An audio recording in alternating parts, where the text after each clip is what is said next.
Welcome to Women's Sports Weekly, where women's sports happen every day, but we talk about it once a week. I'm Carolyn. And I'm Danielle. Women's Sports Weekly is a podcast where we discuss the latest news, explore interesting stories, and share our love for women's sports. Follow us on Instagram, YouTube, and TikTok at Women's Sports Weekly Pod. Follow us and rate us on Spotify and Apple Podcasts. Send us an email at womensportsweeklypod@gmail.com, and we may feature your email on our Listeners Experience Zone, the Les. It was Pride Weekend in Denver this past weekend, and woo, it was a lot. I would say this is one of the more tame Pride weekends we've had, to be completely honest. But yeah, still exhausted. It's just a marathon. I had multiple conversations with multiple different friends of why do we do this to ourselves? Well, it's our once in a year big celebration for our community, you know? Exactly. And it almost feels like we need to, for the culture of it all, we need to show up so that people see us out, and not in a way to see and be seen, but like the numbers is important. And so you want to show up because it is important. And at the same time, it's 3 days of nonstop events. All sorts of events too. And it's fun and it's a lot. The heat was offensive this weekend as well, which made it even more difficult. Yeah. I also saw many unwell people on Sunday. You could tell the weekend got to them, and I was like, no, it's time for you to go home. And then we had to do that as well. But yeah, just too much drinking, too much sunlight. It can really put you in a bad way. Yeah. Luckily, we were not so much in a bad way. No. So we took care of ourselves. But yeah, some people were looking rough out there. So Friday night, we went to a dance party at the Summit, not associated with the NWSL Summit team, an event space. They had DJs, and we went with friends, and then Run Club friends were also there. And as per usual, I had most of my fun at the pregame. It was so much fun. And this was a Sapphic party here in Denver. So lots of women at the event, which we love. But we met up with a bunch of our Run Club friends prior. And pregame is always so fun. The dance party was also a lot of fun. And we saw so many people out and about. Just love that. And I had a few drinks, so I was giving out a lot of hugs. So I'm sorry if I hugged someone too strongly. Too strongly or too frequently. No, you were great. We went to a pregame at a bar before we went over to the Summit, and then we headed over to the Summit, and there was a line to get in, but we had tickets, so we just had to get through the line. But we've been on lines before for Pride that were like an hour and a half long. Which felt like 3 hours, honestly. Yes. And I got nervous when I saw this line. Yes, because the line was down the block, but it was moving. But Danielle was like peak, just at that right amount of drunk, and you were like, I'm getting a 12-pack for all of us. And shout out to Anne, who came with me and split the 12-pack with me. But by the time we got back with the 12-pack, we were pretty much at the door. At the door entrance. So we're just handing out the 12-pack of Truly to people. People are drinking it down. I'm taking sips and then giving it to someone next to me who also comes to Run Club every once in a while, but she wasn't really out with us that night. The vibes were really, really high. Everyone was so happy. I heard someone this past weekend be like, yeah, Summit was just really cool because you move through a group of people and people step out of your way when you're moving through, and everyone just lets you do what you want to do.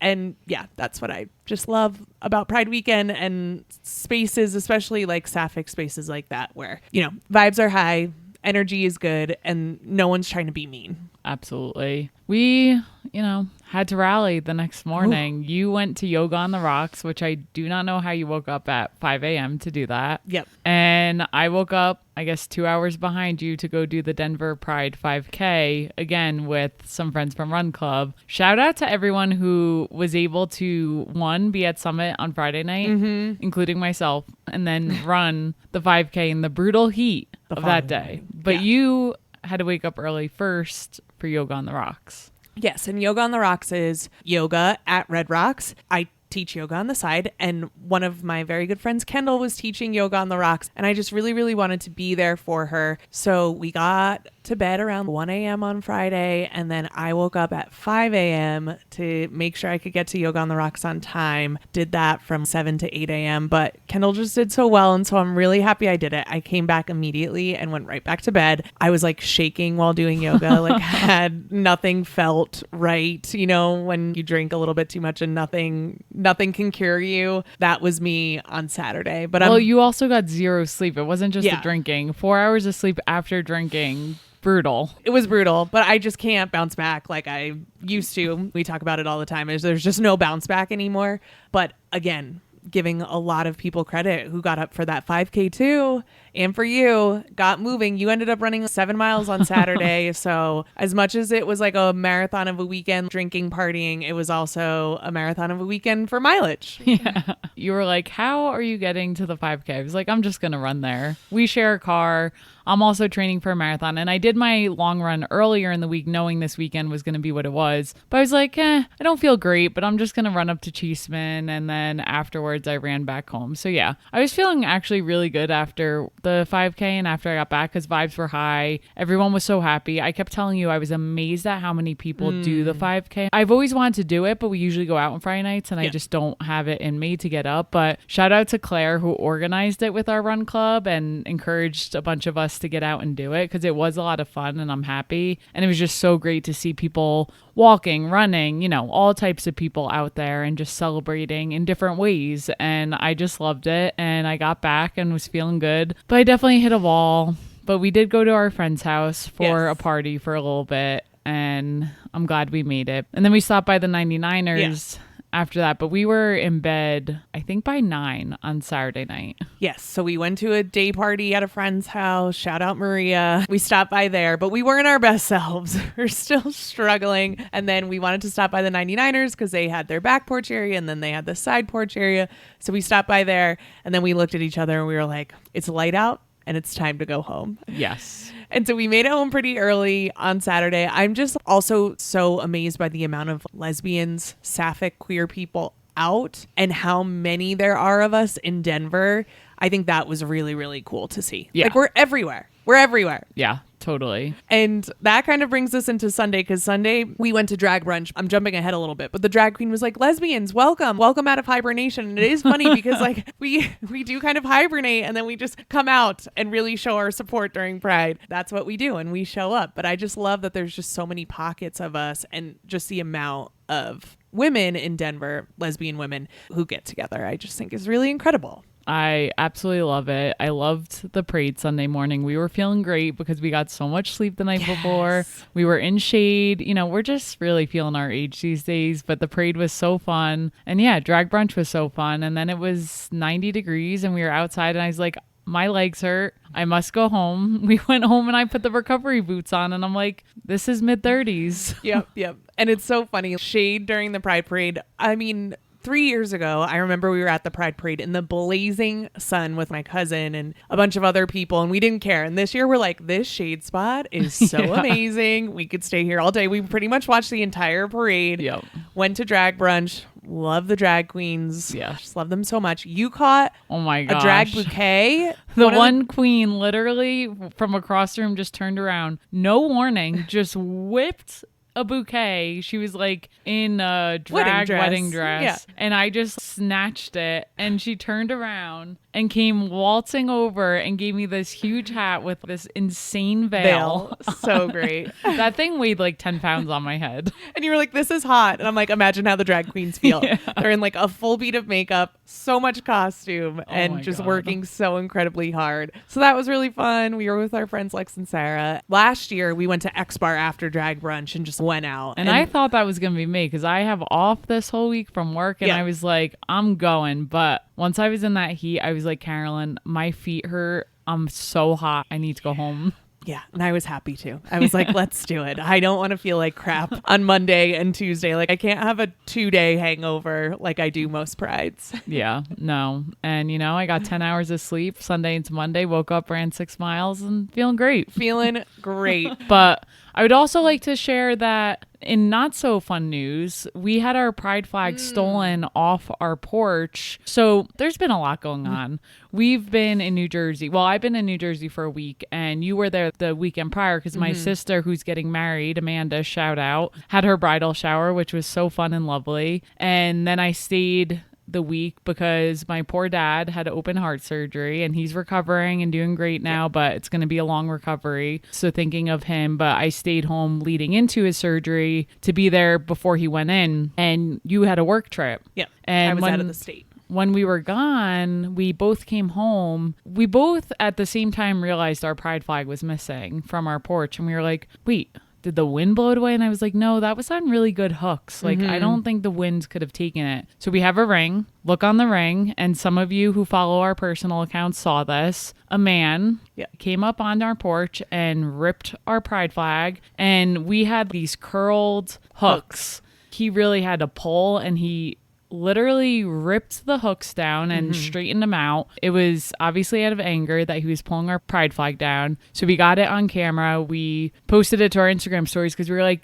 I don't think people realize that this stuff actually happens. Like, you just see it on the news or you don't see it at all because that's not what your algorithm shows. And it's like, no, this happens to people you know. Yeah. And we were just pissed because I'm like, what is wrong with people? So that was the low light of Pride Week. And I was like, well, people are just still so angry and disrespectful. It's really sad. But my sister Amanda sent us for Sunday. We came home from our events and I was like, now what did we get from Amazon? Because I never know what we order. And you were like, did you order a new pride flag? And I was like, no. And we looked and it was a note from my sister Amanda who sent us a new pride flag, and we have it back up. So thank you. That meant a lot to us. And especially on this weekend, it was nice to throw that back up. Yeah, we needed it back up. Thank you, Amanda. That was so incredibly kind. That's an ally right there. Yeah. I think it just points to this broader environment that we're in, that it's just okay to be hateful again. And I think that's really sad. But I was like, buddy, you're just making me gayer. And what I kept saying is, if anyone needs love in their lives, it's him, because he's clearly so angry and miserable that you have to go tear down someone else's property. Yeah. And we live in the city, so it's not like we live in like... And there's pride flags everywhere, and it looked like he had a bag full of flags. I couldn't really tell on the ring. Yeah, I don't know if it was a bag full of his belongings or a bag. No, if you really zoom in, it did look like other flags were in the one bag. Yeah, we don't know. So that was a low light, but it didn't stop us. We loved even harder. Yeah, you know what? I found that out on Friday, and I gave a lot of hugs Friday night. So that guy can go scratch. And we might have learned a lesson that we're going to probably take our pride flag down at night, which is sucks. sad. Yeah. Like, we shouldn't need to do that. But I don't want my property stolen, and flags are more expensive than they should be. Yeah. So it's coming down at night, but it's up during the day. Yes. But once again, great Pride weekend. Happy June. Happy Pride Month. By the time this episode releases, it's already July, which is just insane. Summer's already going by way too fast. But love you all. We love our listeners. Happy Pride, whether you're gay, queer, straight, whatever you are. Bye. I said, I will, you know what? I can't even Should we say them all? All encompassing. Whoever you are, thank you for listening. Thank you for supporting us. We just love you. Correct. Happy Pride. All right, let's get into some sports. Let's get into the highlight reel. Go ahead. I also forgot to mention, we have to... Just one thing. We saw Callie out at Pride. And Callie is the first person, 2 years ago, who saw us out at Summit and came up to us. We didn't know who she was. And she was like, I listened to your podcast. And we were like, oh my God, that's so cool. And then she ran away. And like for months, we were like, who is this stranger that saw us and recognizes us in the wild? Since then, we have become friendly with Callie. Sometimes she comes to Run Club. We see her at the 99ers. Yes. We saw her out and got a picture, and we were so excited. So can't go without saying that. That picture might not ever see the light of day, though, because, again, peak drunkenness. Yeah. Poor Callie. But we did see Callie, so shout out to you. Yes.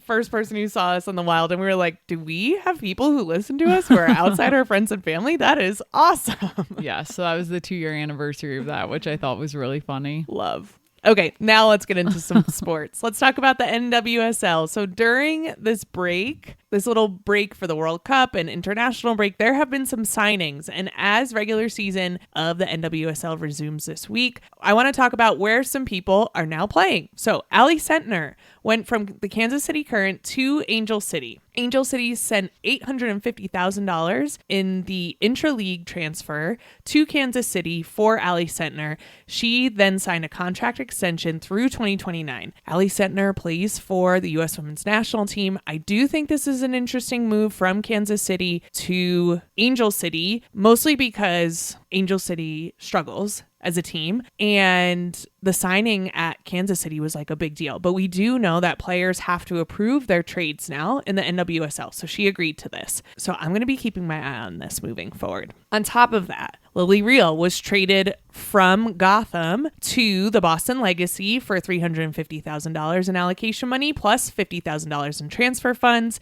She is the reigning Rookie of the Year. She returns to her home state of Massachusetts and also signed through 2029. This is important because this made some space for Sam Kerr to sign with Gotham through the 2030 season. Sam Kerr returns to the NWSL as the all-time leading scorer. She still holds it. That's insane. Isn't that crazy? And she returns to play with Gotham. She's played with them before under Sky Blue.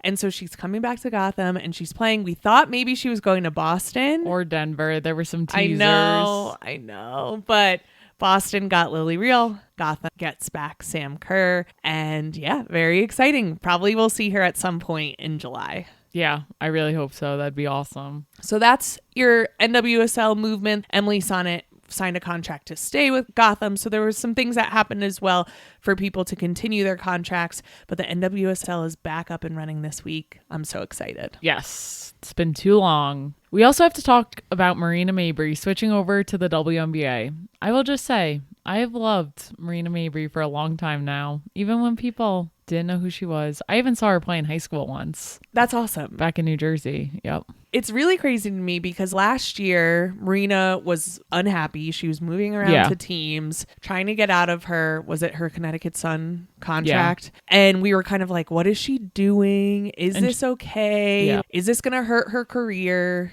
And she lands on the Toronto Tempo and like, shit. Sandy Brondello is a great coach, and she, I feel like, gives her players the confidence where they need it to just play the way they play. Yeah. And that's been very obvious with Marina, at least. I mean, I don't know what goes on behind closed doors, but I do feel like part of that is how Sandy coaches. Yeah, I think that's a great point. And I think good coaches look at their team and say, okay, how can we use the players that we have and really mobilize around them? And that's different with every different team of who you're going to utilize and how you're going to utilize them. And the way that they're working with Brittany Sykes and Marina Mabrey and hoping that Brittany Sykes returns this season with her injury, I just think it's really cool. We see this a lot in the WNBA where someone plays on a team, they don't get a ton of playing time or they get some minutes and then they go to another team and they just get utilized more and utilized in a different way. And you're like, oh my gosh, this player is an amazing player. So let's actually get into this. Marina Mabrey matched the WNBA scoring record with 53 points to help the Toronto Tempo beat the Los Angeles Sparks last Thursday night. 53 points. She tied the scoring record set by Liz Cambage, which is like, whoa, throwback, because she was in the league. She was playing for Dallas at the time that she scored 53 points on July 17th, 2018. But Liz Cambage has gotten pushed out of the league because she is a dirty player. In any league she's in, she's just a little bit of an issue. However, worth the follow on Instagram because she's DJing in Europe all the time. Okay. She's beautiful and she's so large, just takes up space in this beautiful way. And so she's an interesting player. So it's funny that she has 53 points. And also Asia Wilson scored 53 points in 2023 against Atlanta. Marina Mabrey also tied the WNBA record for 3-pointers with 9 in this game. She had 18 attempts and she made 10 of 12 of her free throws in 32 minutes. Yeah, and with that, this was her second game with 9 3-pointers in the week. She also pulled this off in Friday's win over the Connecticut Sun. So she's just on fire. With this game and the 2 games before, so over a 3-game period, she totaled 113 points, the most in a 3-game span in WNBA history. That is awesome. Marina Mabrey needs to be an all-star. By the time this episode comes out, the all-star teams will be announced. So they said by the end of June. And I hope fans voted for her because she was not in the top 20 of last Wednesday, so a week ago, in the WNBA's report. And then she scored these 53 points. But she's just been having an amazing season even before these 53 points. She deserves to get voted in by the fans. She wasn't in the top 20. And all-star voting for the fans is interesting. I don't know. There are people on there that I'm like, they should not be on there. I think the Caitlin Clark effect and just people's passion for the Indiana Fever puts them on there. But hey, if they're fans voting, they're voting. And we, as other fans, need to do better at voting as well. That's a great point. So with that, let's talk about how the All-Star voting actually works. Yes. So fan voting is 50% of the total weight used to determine the WNBA All-Star starters. The remaining 50% is divided between the current players at 25% and a media panel at 25%. So even if you don't see your favorite player through fan voting, you will probably see them through media and current players voting. The players are then ranked by position, guard, and front court within each of the 3 voting groups. And then the player's score is calculated by averaging their weighted rank from the fan votes, the player votes, and the media votes. So they get a score based on that. The 4 guards and 6 front court players with the best score are named as starters for WNBA All-Star in 2026. And fan voting serves as the tiebreaker for players in the same position group with the same score. Once the starters have been determined, the league's head coaches then select 12 reserves. So this is also an opportunity to get some more players in, not just based on fan voting. The 15 head coaches vote for 3 guards, 5 front court players, and 4 players at either position, regardless of conference. And coaches are not allowed to vote for players on their own team. So that's how we get our all-star roster. I'm very excited to see the makeup this year. Same. Cannot wait for All-Star Weekend as well. And we'll get more into it once the all-star roster drops. Yes. Sticking with the WNBA, we have to talk about the Portland Fire versus the Washington Mystics. The Washington Mystics won this game on Sunday night, 124-123, and this game went into 4 overtimes. 4. We were like running back from brunch. We hung out a little bit after brunch and we were like, oh my God, this Portland game's in its 4th overtime. Let's turn on the TV really quickly. I thought I was seeing things. I was like, there's no way this game's in 4 overtimes. And surely it was. This tied the longest WNBA game on record. The other 4 overtime game was July 3rd, 2001. And that was Washington versus Seattle, where crazily the score was only 72-69. Oh my God. I don't know how that score was so low in 4 overtimes. Great defense, I guess. But the game lasted over 3 hours. The total duration was 3 hours and 35 minutes. Talk about a marathon. You could tell the players were tired at Hell the yeah. end. They were like cramping up. Speaking of cramping, Sonia Citron, who had 32 points, and she ended up hitting the basket that won them the game with 21.4 seconds left. But when we were watching, she was hitting 2 key layups, but she was cramping up. I'm like, how is she still on the floor? She's limping all over the place. And I can't imagine how they all felt. Yes. Sonia Citron limping, still scoring baskets is just really amazing. Yeah, she's unbelievable. And then also for the Mystics, you have Michaela Onyenwere with 30 points. Oh my gosh. I didn't know she scored that much. Yeah. That's awesome. And she's been hurt for the beginning of the season. Yeah. Like, she hasn't even been playing. And then Kiki Iriafen had 27. And with this, the Mystics became the first team with 3 players scoring 27 plus points in the game. That's awesome. Portland was actually led by Carla Late, who also had 32 points, and she was the one who sent the game into its original overtime when she banked in a 3-pointer with 0.4 seconds left. She's an underrated player. Between these two teams, between like Sonia Citron and Carla Late, amazing, amazing players that don't get spoken about enough. Yeah, I did feel bad for her because at the very end of the game when they lost, she missed a foul shot. So she made the first one, missed the second one. So then they were down by 1. And then with like 3 seconds left, they called the timeout and she had a little floater and it bounced in and out. And she had the last 2 shots of the game that unfortunately did not go in. Yeah. And you can tell in her body, like she was so exhausted. And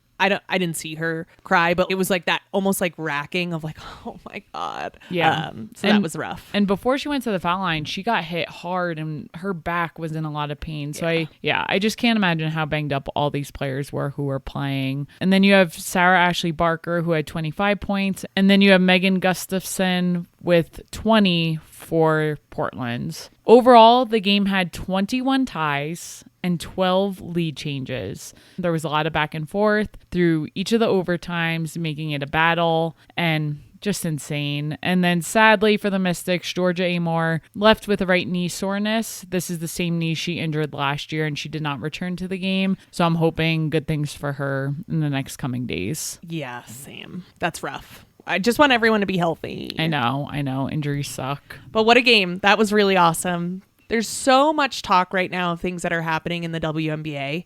And I just want to emphasize that there's so much great stuff happening too. And that's why we're focusing on Marina Mabrey and this quadruple overtime game, because these are the stories that I think are really, really important and show how great the WNBA is. Yeah, it's awesome. Let's get into some updates from us. Yes, starting with Run Club. We have Run Club this Thursday and every Thursday at 6 p.m. Mountain here in Denver at the 99ers Sports Bar. Each week, if you listen to our podcast, we share a secret word. If you share the secret word with the bartenders after our 3-mile run, you will get 50% off your first draft. The secret word this week is Mystics. We also need to take this time to ask you to please rate and subscribe to our podcast. Your rating, your subscription does so much for a small podcast like us. We cannot put enough emphasis on it. So if you listen to us, please, please, please rate and subscribe to our podcast. It makes such a difference. And if you leave us a review, we love you,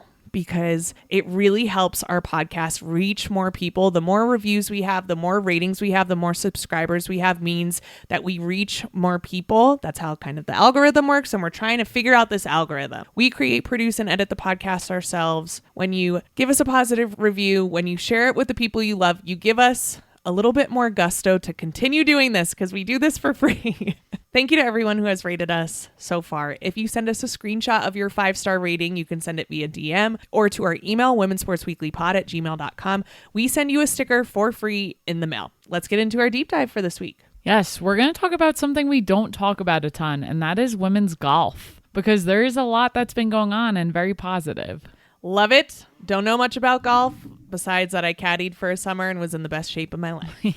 And I come from a family who loves golf, my dad's side, including my dad. The guy will golf every day. He loves it. I mean, right into heart surgery, he was golfing every day leading into it. The day before was his last day of golf for a while, but he was going every morning. So we're going to focus today on the KPMG Women's PGA Championship. But before we get into the tournament itself, we do want to talk about what this overall championship had represented, and leading into this championship, just basically this whole year of what's been happening in the golf world. So this tournament actually featured a record-breaking $13 million purse, which is the largest prize pool in women's golf history. Love that. Yes, snaps for that. This is part of the LPGA record $132 million in total prize money this season. So as I said, this year has been a record year for women's golf, and overall prize money this season has been more than they've ever seen before in years prior. And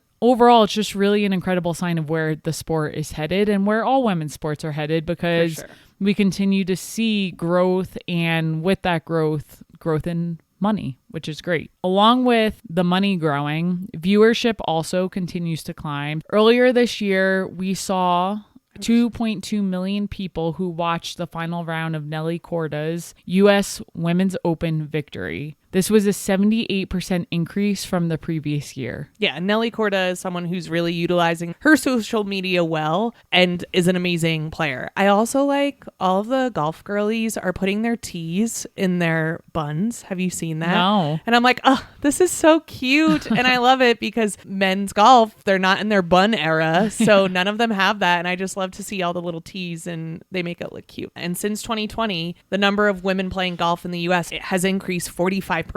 And with this growth, we're also seeing a lot of growth with younger players, and more than half of the increase has come from women under 30, and nearly half of all women golfers are under 35. So it's also seeing bigger audiences, as we said, more girls are picking up the game, and then you have more money flowing in. And the championship this past weekend felt like a culmination of all of that momentum, which was great. So what happened in this tournament? Yeah, so let's get into the tournament itself. There was a breakthrough performance from Haeran Ryu, who captured her first career major championship. She finished 13 under par, winning by 2 strokes. Okay, so for us. What does 13 under par mean? Each course has a par, like what they determine as what you should get as a score. So in golf, the lower the score, the better. So if you go up to your first hole, it will say like a par 3. So they're saying we project that you should get the ball in the hole in 3 shots. Yeah. So add that up across 18 holes. Each hole has a different amount of pars set. Out of all the holes, whatever that score was, she hit 2 under. Okay. I'm doing great explaining You are this. doing great, and there's just a lot of hole talk, and I'm okay. Yeah, thank you. What makes this really cool is her winning looked very unlikely after day 1. She opened with a score of 73 and was tied for 70th place after day 1. She sat 10 shots behind the first round leader, Ina Yoon, who had a tournament record of a score of 63 after day 1. Amazing. And then Haeran Ryu became the first major champion in at least 60 years to overcome a double-digit first-round deficit to win. That's incredible. Yeah, so obviously she had a great day too. This victory also continues South Korea's incredible success in women's golf. She became the 6th South Korean player to win the KPMG Women's PGA Championship in the last 12 editions. And then Ina Yoon finished runner-up, which must have just been heartbreaking after being so far ahead, while Brooke Henderson and Dewey Weber tied for 3rd. And then you have 3 Americans, Allison Corpuz, Austin Kim, and Allison Lee, who shared 5th place. We briefly mentioned Nelly Korda before, but it was a frustrating finish for her. She ended tied for 8th after a difficult weekend. She was trying to become just the 3rd woman to win the first 3 majors of the season, but couldn't quite put it all together for this tournament. Yeah, and shout out to all these women for withstanding the tournament, because on Sunday the conditions weren't great and it did not make it easy. There were a lot of thunderstorms, which delayed the play by 3.5 hours. And as everyone knows, if you have a set schedule for something and you're delayed for that long, that has to mess a lot of things up. Yeah. This also left players to deal with soft fairways because of the rain, gusty winds, and a long wait before teeing off. Do you want to play golf? I was just going to say, I really wish that you and I would get into golf more, because I played before and I always have fun, and I know it takes a lot of practice and I have a lot to learn, but yeah, I would like to play golf, but we just do too much. We do too much. And I want to start playing tennis. Well, same, Carolyn. I keep saying, can we pick out tennis rackets? And you have an opinion on which ones we need to buy, and you haven't bought them yet. I just feel like golf is a really frustrating sport, and I know tennis is too, but I have a little bit more practice with tennis. Like, I understand it a little bit more, and I just feel like because golf is such an individual sport that I'm going to throw my club if I played, because I just get so frustrated. You also are going to throw your racket, so I think either way we're doomed. Yeah, and golf is probably better on my knees than tennis. I want to play both sports, but we do a lot right now, and I don't know where we're going to find the time. Maybe in retirement. If only. If we ever retire. Yeah. All right, let's get into what we're looking forward to this week. Danielle, what do you have? Back to the WNBA, the Atlanta Dream take on the Washington Mystics this Thursday, July 2nd at 7:30 p.m. Eastern on League Pass. Check it out. What are you looking forward to? The NWSL is back in full swing, and the Denver Summit take on the KC Current this Friday, July 3rd at 9:30 p.m. Eastern Time on NWSL Plus. So looking forward to having some women's soccer back on, even though I've been loving the World Cup. Yeah, absolutely. And with that, that is it for this week. We will see you next week on Women's Sports Weekly. In the meantime, watch Women's Sports and share the podcast with your friends. Rate and subscribe to the pod on Spotify, Apple, and YouTube. Thanks for joining us.